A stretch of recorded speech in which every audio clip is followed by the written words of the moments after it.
अखन अपने सब सुन रहा छी श्री शिव म्यूजिक के शानदार प्रस्तुति। ये तोरा बहिन के म्यूजिक बाय डीजे गुड्डू राज। ये तोरा बहिन के हमारा काका के छोटे का बेटा पटे तूगे। ये तोरा बहिन के हमारा काका के छोटे का बेटा पटे तूगे। ये तोरा हम पटेबो छौरी अपना बनेबो, तोरा हम पटेबो छौरी अपना बनेबो, तोरा क्यों नहीं सते तूगे। ये तोरा बहिन के हमारा काका के छोटे का बेटा पटे तूगे। ये तोरा बहिन के हमारा काका के छोटे का बेटा पटे तूगे। डीजे गुड्डू मधुबनी, डीजे गुड्डू मधुबनी, ये तोरा बहिन के इलाका किसी का भी हो धमाका रईस राज डीजे कटरा। ये तोरा बहिन के हमारा काका के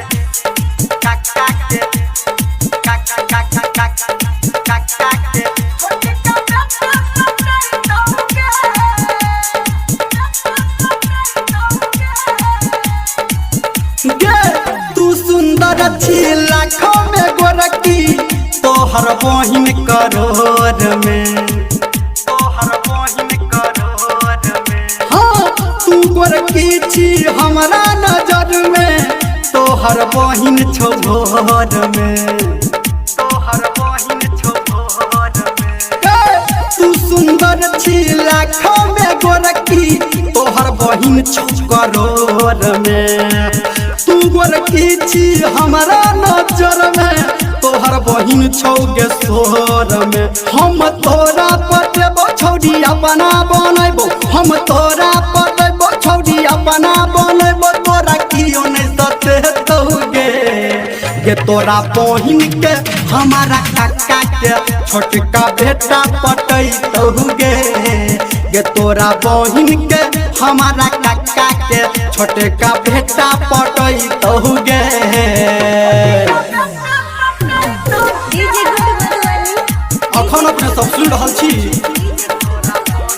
श्री शिव म्यूजिक डीजे के मिक्सिंग डायरेक्टर रईस राज। शानदार प्रस्तुति। ये तोरा बहिन के हमारा काका के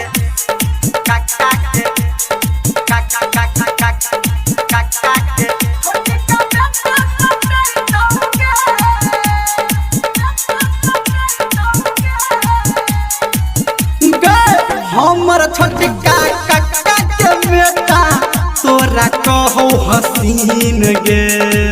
तोरा कहो हसीन गे हाँ राइटर संटू तोरा बहिन के करे छौ छौरी पसीन गे। करे छौ छौरी पसीन गे हमर छोटका काका के बेटा तोरा कहो हसीन गे। छोरा निर्मलिया तोरा बहिन के